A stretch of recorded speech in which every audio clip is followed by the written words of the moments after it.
This week, we are going to complete IXL Lesson J and Lesson M. These lessons are over the types of sentences, and they also cover different kinds of sentences. By definition, a sentence is a group of words that contain a subject and a predicate. Take a moment and review subject and predicate.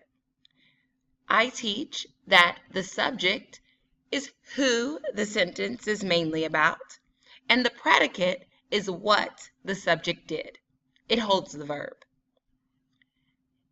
A complete sentence can stand alone, make sense, and always begins with a capital letter, and ends with appropriate punctuation. A complete sentence is a group of words that states, asks, or commands, or explains something. It's also called an independent clause, which is the opposite of a dependent clause. An independent clause is a complete sentence. There are different kinds of sentences. The first type of sentence is a declarative sentence. A declarative sentence is a sentence that states a fact, intent, or feeling, and ends with a period. I saw that movie. I wish I could swim. It just declares something. The next kind of sentence is called an imperative sentence. An imperative sentence states a command, request, or direction and ends with a period. I think of this as something that is important. Be on time for dinner. Open the window, please. Those are both commands. An interrogative sentence is a sentence that asks a question. Think of the word interrogate. These sentences end with a question mark. Do you have a sweater? Are you having a good day? Exclamatory sentences, my favorite sentence, of course, are sentences that express strong feelings, surprise, and these sentences end with an exclamation point. Compound sentences contain two or more full sentences. Compound sentences can be combined by adding a comma and a coordinating conjunction. Fanboys. For, and, nor, but, or, so. Remember, the comma comes before the conjunction. It was raining today, comma, and I forgot my umbrellas. Notice that it was raining today is a complete thought, and I forgot my umbrella is also a complete thought. We conjoined or combined these two complete sentences by using a comma and a conjunction. You can also combine compound sentences by using a semicolon. The next type of sentence is a complex sentence. A complex sentence contains a main clause, independent clause, a sentence that could stand alone, and a dependent clause. So what's a dependent clause? A dependent clause is a group of words that does not create a complete sentence. For example, because of the blizzard, all flights were canceled to Denver. The dependent clause in the sentence is because of the blizzard. That's not a complete thought. All the flights were canceled to Denver is. We bring these two clauses together by using a conjunction and a comma. While walking home, she fell and broke her leg. Again, we have a dependent clause and an independent clause.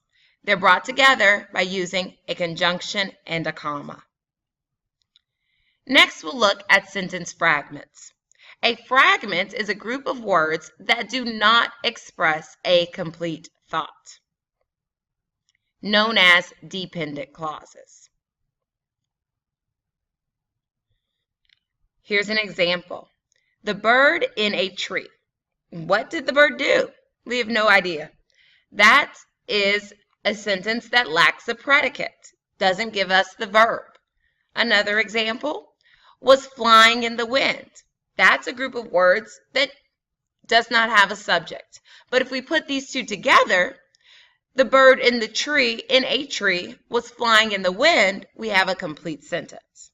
Sometimes fragments begin with a subordinate clause, and they must be joined with an independent clause. Although he ran home, comma. Although is a subordinating conjunction, and this comma, if followed by an independent clause, would make this a complete sentence. Run-ons, my favorite. You really have to be careful with run-ons. Run-ons consist of two or more sentences that run on. They just will not stop. There needs to be some punctuation. They're linked together without proper punctuation, and that usually occurs when there's two sentences without any punctuation or without a comma. I will never forget today. It was wonderful. Those are two complete thoughts. We have to fix that by adding a comma and a conjunction. I finally made the swim team, comma, I felt so proud. There are 4 ways to correct a run-on. The first way to correct a run-on is to use a comma and a coordinating conjunction, or a fanboy. I finally made the swim team, comma, and I felt so proud. That's what this sentence above was missing. Did not have a conjunction. Use a semicolon to separate the two independent clauses. I will never forget today. It was so wonderful. Make the clauses into separate sentences. I finally made the swim team. I felt so proud. Or restructure the sentence. I will never forget this wonderful day. So now what you are going to do, please log in to IXL and begin Lesson J, and then complete Lesson M. In Lesson J, you are deciding what kind of sentence is this. The huge cruise ship even has a small amusement park on it. I look at the ending punctuation and I know that is an exclamatory sentence. And in Lesson M, you're going to look at sentences, fragments, and run-ons. Which sentence is a fragment? The Junior Soccer League commences its new season in January. The flight attendant on our return trip from Phoenix. The flight attendant on our return trip from Phoenix does not have a predicate. We don't know what the flight attendant did. So that sentence is a fragment. In Part 2, which sentence is a run-on? Which sentence is a complete sentence? Don't tempt me with that fudge. I'm trying to avoid sugar. Sounds like me. Hail pelted the roof during the storm. So which is a complete sentence? Take a second. All right. That was our complete sentence. And finally, M3, which is a run-on.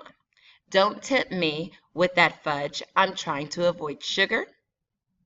Or Chicago, Illinois, and Rome, Italy, have the same latitude.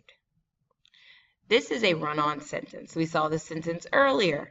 There is no conjunction.